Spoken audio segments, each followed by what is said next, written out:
जय जय श्री राधे भक्तों। आज का बहुत ही गूढ़ और मार्मिक विषय है वासुदेव सर्वम। गीता में जो भगवान कहते हैं वासुदेव सर्वम इति स महात्मा सुदुर्लभ है, बहुत ही मार्मिक और गूढ़ विषय है। इस विषय पर हम अपने श्रद्धेय स्वामी राम सुखदास जी के कुछ प्रश्न उत्तरों को सुनेंगे, साधकों के किए गए प्रश्न उत्तरों का सुनेंगे और आशा है कि अपना मन की जिज्ञासा को भी शांत करेंगे और अनुभव करेंगे। वासुदेव सर्वम में भगवान को वासुदेव कहने का क्या तात्पर्य है, स्वामी जी से प्रश्न किया गया। तो स्वामी जी कहते हैं जो संपूर्ण प्राणियों में निवास करने वाला है और जगत की उत्पत्ति स्थिति प्रलय करने वाला है, उस ईश्वर का नाम वासुदेव है।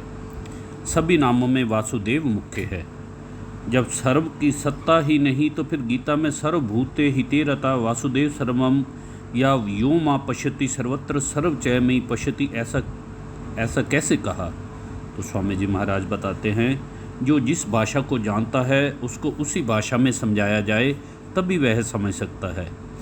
संसारी आदमी संसारी भाषा से ही समझ सकता है। संसार में द्वैत है और संसारी आदमी में द्वैत के ही संस्कार होते हैं, अतः द्वैत भाषा से ही उसको समझाया जाता है।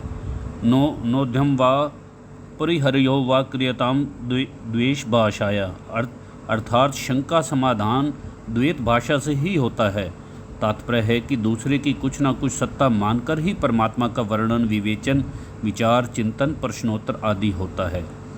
जैसे शाखा चंद्र न्याय से शाखा के माध्यम से चंद्र को दिखाया जाता है, ऐसे ही तत्व का वर्णन शब्द जिज्ञासु को तत्व तक पहुंचा देता है। यह शब्द की विलक्षण शक्ति है।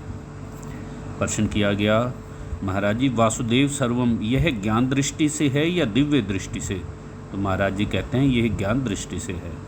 प्रश्न आगे किया गया जो दिखता है वह तो प्रतिक्षण नष्ट हो रहा है, फिर वासुदेव सर्वम कैसे। जो दिखता है वह परमात्मा कैसे। स्वामी जी बताते हैं जो दिखता है वह परमात्मा की ही शक्ति प्रकृति है। उस शक्ति को परमात्मा से भिन्न भी नहीं कह सकते और अभिन्न भी नहीं कह सकते।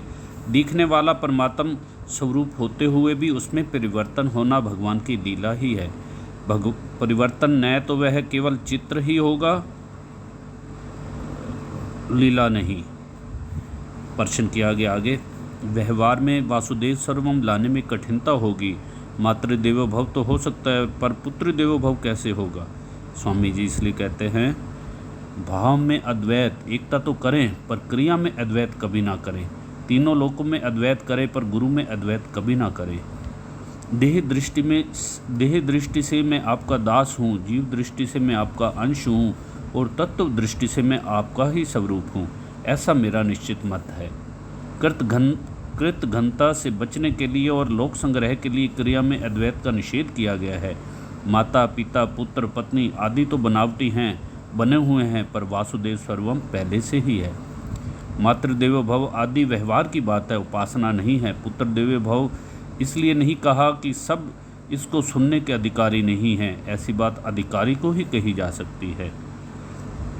आगे प्रश्न किया गया जैसे विवेक में अत्यंत वैराग्य की जरूरत है, ऐसे वासुदेव सर्वम में किसकी जरूरत ज़्यादा है। तो स्वामी जी महाराज बताते हैं वासुदेव सर्वम में दृढ़ मान्यता की जरूरत है। जैसे अत्यंत वैराग्य होने पर विवेक में बोध परिणित हो जाता है, ऐसे ही दृढ़ मान्यता होने पर वासुदेव सर्वम का अनुभव हो जाता है।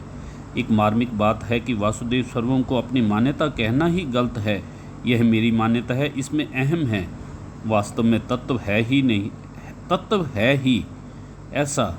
इसमें मान्यता की दृढ़ता अदृढ़ता क्या। मान्यता की दृढ़ता संसार को हटाने की है, न कि वैसे वासुदेव सर्वम करने की।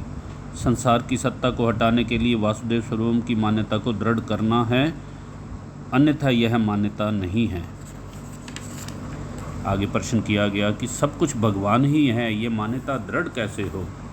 तो स्वामी जी कहते हैं विचार करें कि हमारी मान्यता ठीक है या भगवान की अथवा संतों की मान्यता ठीक है। ज्यों ही अनुभव होगा, जो नहीं है वह कैसे अनुभव होगा। झूठी मान्यता कैसे टिकेगी। आपने निषेधात्मक साधना को ऊंचा माना है, पर अब आप वासुदेव सर्वम पर जोर दे रहे हैं जो विद्यात्मक साधन दिखता है। तो स्वामी जी महाराज बोलते हैं ज्ञान योग और कर्म योग इन दो निष्ठाओं में से निषेध मुख्य है, पर भक्ति योग निष्ठा नहीं है। दोनों निष्ठाओं में विधि निषेध है, पर भक्ति योग दोनों से अतीत है। भगवान का आश्रय लेना निषेध से भी तेज है। संसार का आश्रय छोड़ना कठिन है, पर भगवान का आश्रय लेना सुगम है और श्रेष्ठ है। आश्रय लेना विद्यात्मक साधन नहीं है।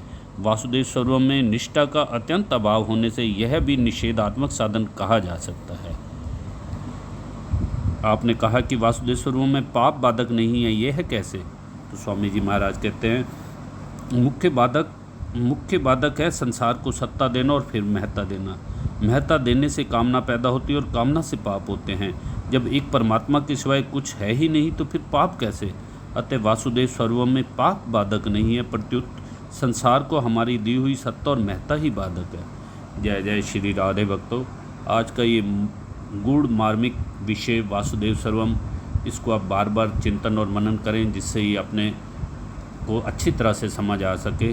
बहुत ही गूढ़ और मार्मिक विषय है। आज के इस एपिसोड को यही विराम देते हैं, और आपको अगर ये चैनल और कुछ हरि चर्चा, कुछ भगवत चर्चा, संतों के भाव अच्छे लगे तो इस चैनल को सब्सक्राइब और लाइक करें। जय जय श्री राधे।